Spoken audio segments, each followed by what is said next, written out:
A dramatic ending to a police chase yesterday when officers sent in a canine to take down the suspect. Afterwards, the dog looked as if he'd collapsed, and we got calls from many News 8 viewers concerned about his health. Tonight, we can tell you Marco is doing just fine.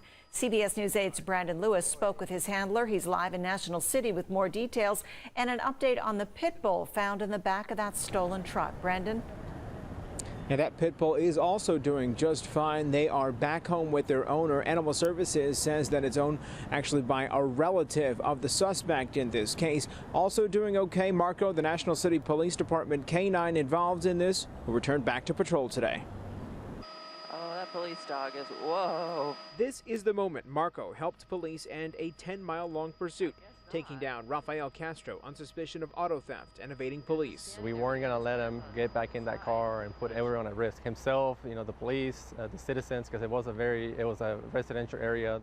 What's Corporal Rafael Quiroga and Marco partnered up 4 years ago. They train weekly for scenarios like this one. It's pretty reassuring knowing that I have my police dog with me that I can use if necessary. That shoot up that spike strip, whoa. This started around 2 p.m. in Del Mar. Castro is accused of stealing this work truck from a job site. An employee of Dirt Cheap Demolition left his phone in the car, and the cell phone company tracked it to National City. I joked with the officer, I said, I hope it just runs out of gas. And there's no incident, And I don't care about the damage to the truck. I'm really thankful that no one got hurt. Police gave chase, but Castro only smiled at them until Marco took him down. Initially, they weren't going to use Marco because there was another dog in the truck. But when Castro stepped out, it gave them the chance. Once Castro was in custody, police turned their attention to Devo, a pit bull who sat in the back seat through the whole ordeal, turning him over to animal control. We took him to an emergency vet overnight just for observation and care. He is now back here at our animal care facility in Bonita, safe and sound, no ill effects from the pepper balls.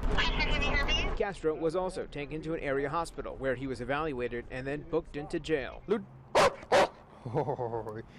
Yeah, you go, boys. Meanwhile, Marco wasn't hurt and joined Quiroga back at work the next day. In fact, he was happy to find something extra in his dog bowl. Every time we have an apprehension and an arrest, he'll get an extra treat. And as we mentioned, this vehicle was tracked using a cell phone that was left behind in the pickup truck. Coming up for you new at 6:30. We'll tell you a little bit more about that process, and you'll see the employee actually find his cell phone at the lot where that car was taken. For now, we'll go ahead and send it back to you. All right, Brandon.